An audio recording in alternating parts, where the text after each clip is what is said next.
বিহারের ভোট শেষ। বিহার একটা পরিষ্কার করে দিয়েছে, বিহারে এনডিএ জিতেনি, আইএনডিএও জিতেনি, কোন রাজনৈতিক দলই জিতেনি। জিতেছে যারা ৩০ লক্ষ মহিলাকে সশরীরে ব্যাংকের মাধ্যমে ১০,০০০ করে টাকা দিয়েছে, জিতেছে। বৃদ্ধ মানুষ যারা ৪০০ টাকা করে পেনশন পেত, তাদের খাতে দেওয়া হয়েছে ১১০০ টাকা করে। তার মানে এবারে আগে ৪০০ টাকা করে পেত, তাতে ওরা সন্তুষ্ট ছিল, এবারে ১১০০ টাকা করে, তাহলে আরো সন্তুষ্ট হল। এই যে ১০,০০০ টাকা জীবনে কেউ হাতে করে দেয়নি। আর ভোটের আগে সরকারি ফান্ড থেকে ডাইরেক্ট খয়রাতি দেওয়া হয়েছে ৩০ লক্ষ মহিলাকে ১০,০০০ করে টাকা। এটা নীরব ভোট হয়েছে, ভোটের প্রচার হয়েছে, লক্ষ লক্ষ মানুষ হই হই করেছে। বিজেপি জানে পুরুষদের দিলে এরা কথা শুনবে না, মহিলাদের দিয়েছে। এবং এই ভোটের ফলও পাওয়া গিয়েছে।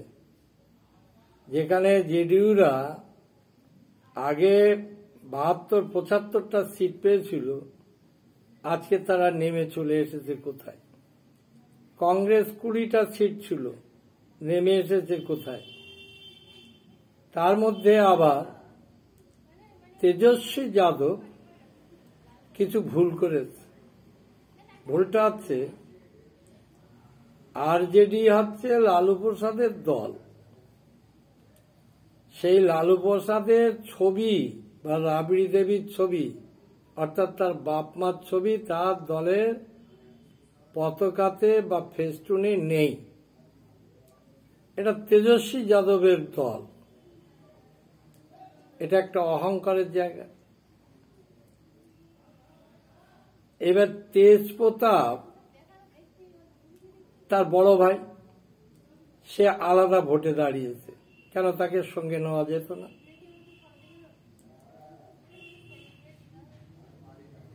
আসাউদ্দিন ওয়াসি সে একটা বিজেপি কট্টর বিরোধী, সে নিজে লোক পাঠাচ্ছে, চিঠি পাঠাচ্ছে দলের হয়ে যে আমরা আসুন একসঙ্গে বিজেপির বিরুদ্ধে লড়াই করি। নিল না, এটা একটা অহংকার, এটা ভুল হয়েছে। এই ভুল থেকে কতটা সংশোধন হবে, কি হবে না হবে, সেটা তাদের ব্যাপার। কিন্তু এই খয়রাতিটাই হচ্ছে ভোট করেছে। ১০,০০০ করে টাকা একটা গরিব মানুষের হাতে যদি দেয় কেউ, যতই অন্যকে বলুক আপনার ভোট দেবো, কিন্তু মনের মধ্যে থাকে যে না, বেইমানি করব না। এটা গ্রাম বাংলায় হয়। আমরা ভোট করেছি, তখন তৃণমূলের জন্ম হয়নি, মানে প্রত্যেকটা বাড়িতে মাটির বাড়ি, বাড়ির পোটে পোটে আমাদের কর্মীদের শুইয়ে দিতাম। সিপিএমরা যাতে টাকা নিয়ে বা কাপড় নিয়ে যেতে না পারে। টাকাই বা কত? ২০০ টাকা, ১০০ টাকা, এ হচ্ছে টাকা। তাতেই মানুষ সন্তুষ্ট হয়ে যেত, এই টাকা আমার দেয় কি। তা আমরা, আমাদের কর্মীরা আটকাত। এবারে ব্যাংকের মাধ্যমে সরকারি প্রকল্প দিয়ে টাকা যখন ঢুকছে, কি করে আটকাবে?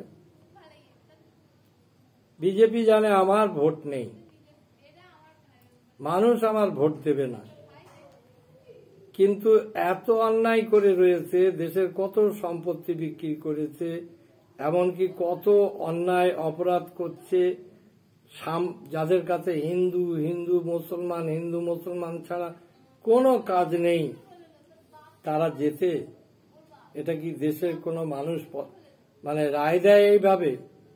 এই রায় হয়েছে, আর গরিব মানুষের কাছে পার্টি ভোটার বলে কি কোনো জিনিস নেই, তার খাওয়া হয় না, তার পাওনা দাও না, সে একটা পেয়েছে, সে এটার সঙ্গে বেইমানি করেনি। এটা বিহারের ভোট। আগামী 26-এ আমাদের বাংলায় ভোট। বিজেপির এখানে কিছু নেই, কিন্তু বিজেপির টাকার একটা বড় খেলা খেলবে। আর এই গরিব মানুষদের কাছে হাতে করে তো দিতে পারবে না, ওই ব্যাংকের মাধ্যমে ঢুকে যাবে। সেইটার দিকে কড়া নজরদারি রাখতে হবে এবং খুব কৌশলে ভোটটা করতে হবে। এখানকার মানুষ যদি সজাগ না হয়, বাংলা দূষিত হয়ে যাবে, বাংলা ইউপি হয়ে যাবে।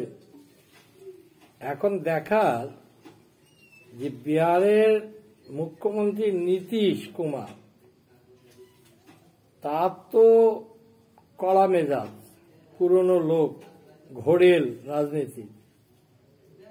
সে তার মুখ্যমন্ত্রী পদ তাকে দিতে হবে। ভোটের সময় অমিত শাহ বলেছিল যে বিধায়করা ঠিক করবে, এতে নীতিশ কুমার কিন্তু সন্তুষ্ট ছিল না। সেই জায়গায় দাঁড়িয়ে আজকে বিধায়করা ঠিক করলে বিজেপির মুখ্যমন্ত্রী হবে, আর বিজেপির মুখ্যমন্ত্রী হলে নীতিশ কতটা মেনে নেবে, এটা নিয়ে একটা মানে বি প্ল্যান বলে এটাকে। ভোটের পর্ব শেষ, এবারে সরকার গঠনের পর্ব। এই জায়গায় কি হয়ে দাঁড়ায় সেটা দেখবে দেশ। তবে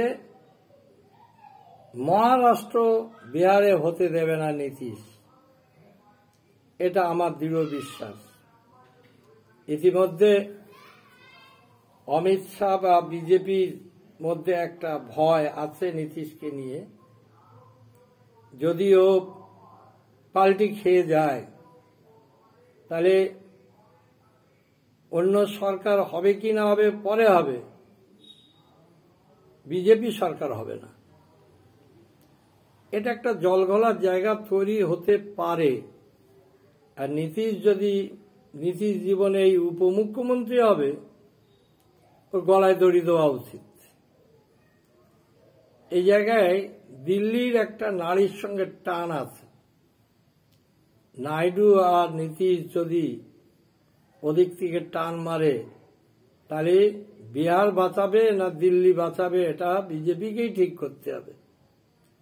আজকের রাজনৈতিক পর্যবেক্ষণটা এই জায়গায় দাঁড়িয়ে আছে।